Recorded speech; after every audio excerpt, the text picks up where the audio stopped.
اللهم صل على محمد وآل محمد. A'udhu billahi minash shaitanir rajim, bismillahirrahmanirrahim. En el nombre de Dios, el clemente, el misericordioso, la paz de Dios sea con todos sus profetas, desde Adán hasta Muhammad, salawatullah wa salamuhu alayhim ajma'in.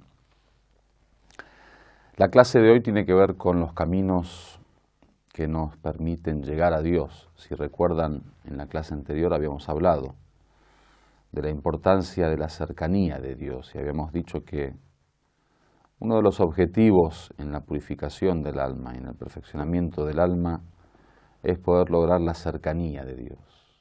Y habíamos dicho que en realidad el mismo crecimiento espiritual es la cercanía, este perfeccionamiento constante del alma, este movimiento del alma y este desarrollo que le permite llegar a Dios es lo que llamamos el qurb o la cercanía a Dios.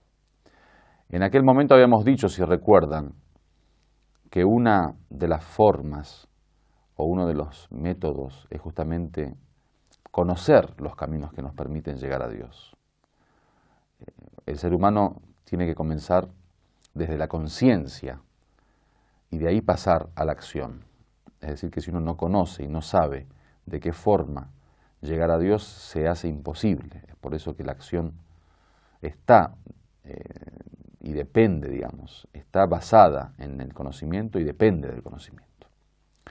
Ahora en estas clases vamos a ver si podemos plantear cuáles son esos caminos que tanto en el Corán como en los hadices, en las narraciones, en los dichos del profeta y de Ahlul Bayt alayhimus salam, y en las enseñanzas de los maestros de la ética, de la moral, de la purificación, de la espiritualidad y de la mística, se plantean como los posibles caminos o aquellos caminos que ayudan al ser humano a poder llegar a Dios. Obviamente, cuando hablemos de estos caminos, podemos decir que en realidad cada camino tiene su propia particularidad, su propia característica. Y el mismo ser humano, digamos, el mismo individuo tiene que ver de qué forma une entre estos caminos, ya que no es un solo camino el que nos lleva a Dios. El hombre, tanto en su pensamiento como en su corazón, en sus sentimientos, en sus actos, en sus, digamos, comportamientos y conductas, tiene que ver de qué forma llega a Dios. Es decir, que todas las dimensiones del hombre tienen que dirigir al hombre hacia Dios, y es por eso que es necesario que el ser humano una entre estos caminos. Es decir, si por ejemplo hablamos del conocimiento como uno de los caminos a Dios, no es que solamente el conocimiento nos lleva a Dios. Si hablamos de la adoración y de la devoción, por ejemplo, no es que nada más la adoración y la devoción nos lleva a Dios. O si hablamos del servicio a la gente y hacer el bien a los demás, por ejemplo, o de la acción buena, de la buena acción, no es que solamente eso nos lleva a Dios. El camino que nos lleva a Dios está lleno, digamos, de versiones. Entonces uno tiene que tratar de unir entre todas esas versiones para que todos esos caminos nos permitan la cercanía, nos permitan llegar a Dios. El otro tema es que, así como cada camino tiene su propia particularidad y característica, y cada camino es individual, digamos, en su forma para llegar a Dios, también los seres humanos somos entes que tenemos nuestras características y nuestras particularidades, por lo cual hay veces cada uno le conforma un camino, digamos, le cabe un tipo de camino o una serie de caminos, digamos. Uno tiene que ir descubriendo, y ahí está, digamos, el rol también del maestro espiritual, el rol de aquel que conoce sobre la realidad del camino, que transitó el camino. Obviamente cuando hablamos de transitar el camino no es como nosotros que solamente conocemos el camino por los libros. Cuando hablamos de transitar el camino estamos hablando de aquel hombre que se ha dedicado sinceramente a purificar el alma y ha logrado transitar el camino y ha logrado llegar a Dios. Por lo tanto, cuando hablamos del maestro no hablamos de cualquier persona que porque sabe un poco puede dirigir a los demás o puede guiar a los demás. No estamos hablando de cualquier guía que, digamos, aunque sea profesor, aunque sea maestro, aunque tenga libros escritos, aunque pueda, digamos, tener acceso a las fuentes, puede ser guía. No es así. El guía debe ser aquel que realmente ha purificado su alma y ha logrado la perfección. Por eso Dios envió a los profetas como seres infalibles, inmaculados, para ser modelos de los hombres, sino envió a cualquier persona.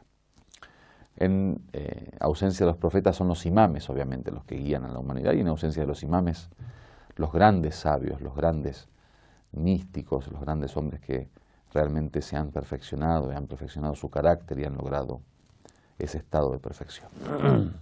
Entonces, para poder entender un poquito esto, la conformidad, digamos, o la armonía que debe haber entre el individuo y el camino a seguir, es que al fin y al cabo cada uno tiene ciertos poderes, ciertas capacidades, cierta idoneidad y ciertos recursos para poder transitar el camino.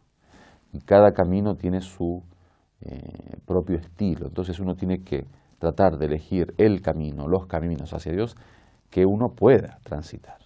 Pues supongamos que alguien, por ejemplo, en el tránsito normal de un camino normal de la tierra, ¿no? Digamos de un punto a otro, en un camino, en un viaje normal. Supongamos que uno no sabe nadar. Entonces hay dos caminos para llegar al objetivo o a la meta. Un camino es a través del mar y otro camino es a través de, supongamos, una ruta. Bueno, yo sé caminar, yo sé correr, sé trotar, pero no sé nadar, por ejemplo. Entonces uno tiene que saber que el camino del mar para uno no es el más conveniente, porque es muy probable que se termine ahogando. Entonces elige el camino normal, la ruta, y va caminando. Entonces hay que elegir el camino, digamos, el método o la forma de transitarlo. Por ejemplo, elijo el camino de la ruta. Bueno, en el camino de la ruta se puede caminar, se puede ir en auto, se puede ir en bicicleta, se puede ir en moto, se puede ir, por ejemplo, trotando. Tengo que saber, si sé manejar, puedo ir en auto, por ejemplo. Si sé manejar moto, puedo ir en moto. Si sé andar en bicicleta, puedo ir en bicicleta. Si me gusta caminar y tengo salud como para caminar, puedo ir caminando. Entonces uno tiene que ir viendo en ese sentido. Por ejemplo, hay mucha gente que sí le gusta pensar mucho, reflexionar mucho, le gusta, por ejemplo, todo el tema de la ciencia, de la sabiduría, del conocimiento, pero, por ejemplo, no tiene muchas potencialidades o muchos recursos como para poder estar todo el día en actos devocionales, por ejemplo. El corazón no tiene la capacidad, digamos, de soportar las dificultades de la devoción, entonces no puede pasar el día rezando, ayunando, por ejemplo. Entonces elige el camino del conocimiento como algo que le es más fácil y que le permite llegar más rápido. Hay otros que no, por ejemplo, tienen mucha capacidad para la devoción. Les gusta rezar, les gusta hacer la súplica, leer el Corán, les gusta los actos devocionales, están constantemente buscando de qué forma se puede adorar a Dios a través de actos devocionales, por ejemplo.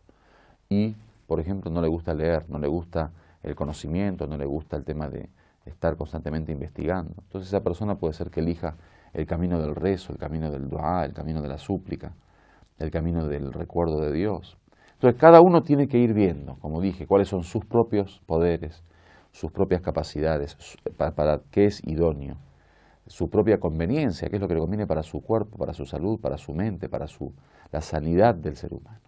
Entonces eso es una condición fundamental antes de elegir el camino. En las próximas clases vamos a hablar específicamente de cuáles son los caminos hacia Dios y cómo se puede llegar hacia Él. Walhamdulillahi Rabbil Alamin.